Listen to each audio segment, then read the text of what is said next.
Halo sahabat engineers, kami punya pengetahuan penting nih buat kalian mengenai ergonomi di tempat kerja.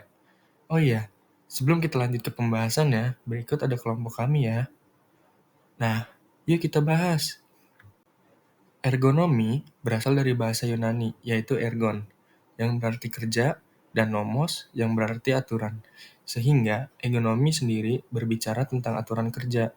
Secara harfiah, ergonomi diartikan sebagai ilmu yang mempelajari hubungan antara manusia dengan pekerjaan, atau dengan kata lain, bagaimana cara menyelesaikan kondisi manusia dengan tugas pekerjaan untuk menurunkan stres atau tekanan melalui sikap kerja yang lebih aman dan nyaman.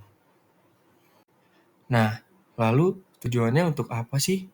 Tujuan ergonomi adalah meningkatkan produktivitas, meningkatkan efektivitas dalam menyelesaikan tugas-tugas dan pekerjaan. Yang kedua, ada meminimalkan resiko cedera seperti menggunakan pakaian dan sepatu safety. Dan yang ketiga, penyakit akibat kerja seperti tifus misalnya. Dan keempat, meningkatkan kinerja atau meningkatkan efektivitas proses atau prosedur tersebut. Dan yang terakhir ada menjaga kesehatan mental, contohnya tidak kelelahan yang berlebih.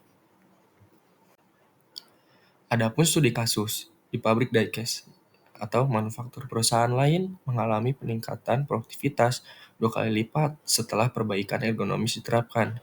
Pabrik produksi diecast di Ohio bagian tengah menikmati keuntungan finansial yang besar setelah berinvestasi dalam solusi ergonomis dengan biaya 1 kali sebesar $495.000 yang menghasilkan keuntungan tahunan sebesar $1.910.000 selama kurun waktu 10 tahun.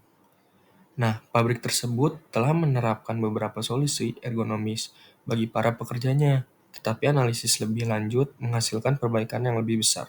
Faktanya, analisis objektif merupakan landasan dari setiap program ergonomi. Setelah Anda mengumpulkan data objektif dan objektif, saatnya untuk memundurkan melangkah dan menilai apa yang telah Anda pelajari jauh ini. Apakah ada risiko cedera pada pekerjaan ini? Dan berapa tingkat risikonya? Bagian risiko tersebut dapat dikurangi. Ini adalah contoh sempurna tentang bagaimana perubahan kecil, termasuk desain stasiun, kerja yang sehat, dan pemahaman yang cermat tentang tugas-tugas fisik yang menyebabkan cedera, dapat secara dramatis mengubah pandangan manusia dan keuangan suatu organisasi. Nah, adapun manfaat penerapan ergonomi di tempat kerja yaitu untuk mencegah cedera dan penyakit akibat pekerjaan, seperti masalah pada tulang belakang, kerusakan mata, atau kelelahan fisik.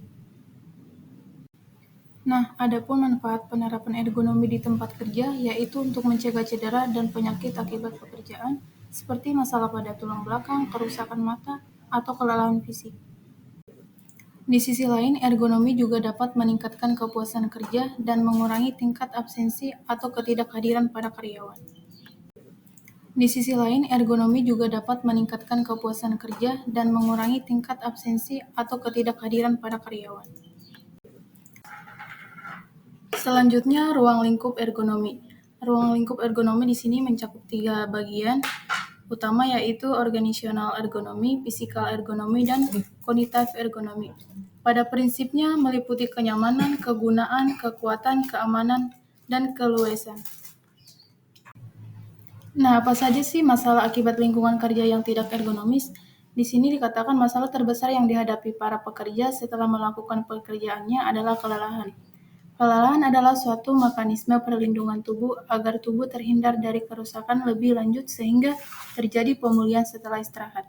Kelelahan kerja akan menurunkan kinerja dan menambah tingkat kesalahan kerja. Meningkatnya kesalahan kerja akan memberikan peluang terjadinya kecelakaan kerja dalam industri.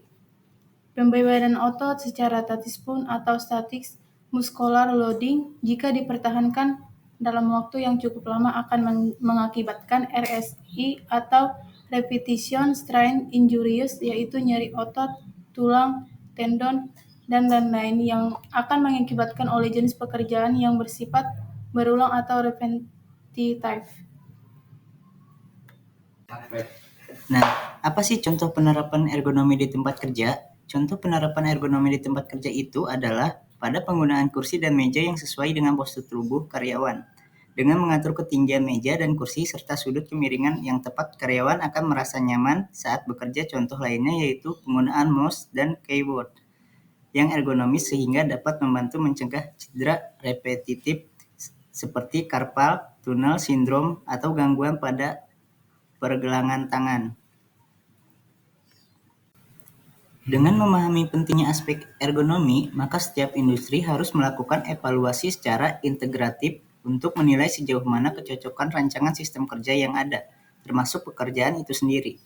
Dengan para pekerjanya, sistem kerja yang dinilai meliputi mesin dan alat, material, metode kerja, lingkungan fisik, pencahayaan termal, kebisingan, tata letak komponen dan ruang kerja, workplace and workspace.